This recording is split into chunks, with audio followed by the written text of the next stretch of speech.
thing you might not know about me is I've got a twin brother. Nobody knows what he looks like, but he looks like Paul Walker. You thought this was gonna be a street fight? You could say the first time I was paid as an actor, I was 7 years old and I was only paid $20 a week. And I remember having enough to get Ray's Pizza and feeling like I was rich. I played one of the kids that got lost in this museum. The play was called Dinosaur Door. It was a field trip of kids that went to the Museum of Natural History, and then the Museum of Natural History comes alive. I guess it's not unlike Night at the Museum 30 years earlier.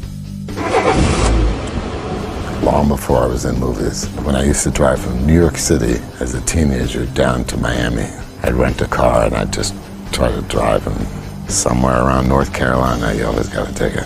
And when I was a bouncer in New York, I had a GSXR. I used to do 160 miles an hour on the turnpike on a motorcycle. So once you do that, the speed in a car is never that harrowing. They created a monster. Groot character is so unique because speaking with the limitations of just those 3 monosyllabic words, but trying to layer that with some promise of other meaning, of more meaning, is where the nuance comes in.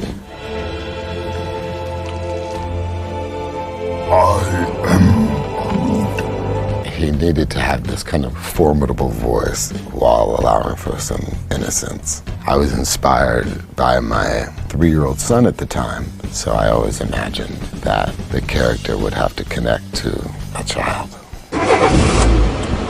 The first time I got the script for the first Fast and Furious movie, Universal had just released Pitch Black. It was because of Pitch Black that they wanted me to be in this movie called Red Line at the time. And I went to meet with Rob Cohen.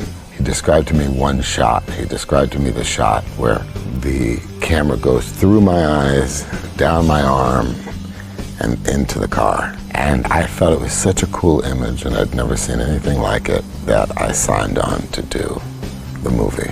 And then when I got the script, coming from New York theater, I was very particular about scripts and expected them all to be works of creation. And I had a meeting with them and I said, we have to make this script a whole lot better. As a producer, we were successful in one-upping the action sequences and continuing that theme of travel that we've explored in the last 3 films. What the world won't anticipate is how emotionally powerful the movie is. The most important thing in life will always be the people right here, right now. That's what's real. Head of the studio, Ron Meyer, often said when Fast 5 came out and Fast 6 came out, if there was no number attached to these movies, they would be contenders for Best Picture. When people see Furious 7, they're going to agree. This time it ain't just about being fast. It doesn't even feel like a movie. In some ways, it feels like something more. Everybody get foolish. Put your hands in the air, let's go. This right here takes crazy to a whole nother level.